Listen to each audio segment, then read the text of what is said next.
Nima uchun qiz berayotganda o'sha xonadonni rozi qilsang, mani rozi qilgan bo'lasan, o'shalarni ko'nglini ko'tarsang, bo'ldi, sani asosiy vazifang shu deymiz-u, lekin farzandlarimizga eng asosiy narsa Allohning roziligi, bu hayotda yashashdan maqsad ham Allohning roziligi, bandasini roziligi, bu hech narsa emasligini uqtirmaymiz.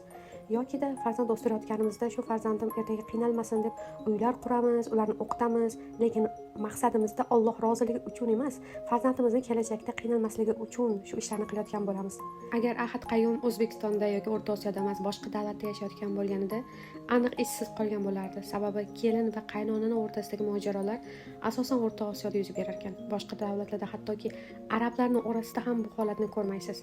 Arablarda shunday gap bor ekan: agar oilangni xizmati uchun keragidan ortiq harakat qilib, buni evaziga farzandlaringga vaqt ajrata olmay qoladigan bo'lsang, vaqti kelib buni badalini to'laysan. Sababi ayol kishining birinchi o'rinda vazifasi farzandlarning tarbiyasi, ularning ilmi. Uyda 2 mahal, 3 mahal ovqat qilish yoki tinimsiz kimnidir ko'nglini ko'tarish uchun yugur-yugur qilib vaqtni behuda sarflash emas. Juda ko'p arab o'rtoqlarim bor va arablarnikida juda ko'p marta mehmon bo'lganman.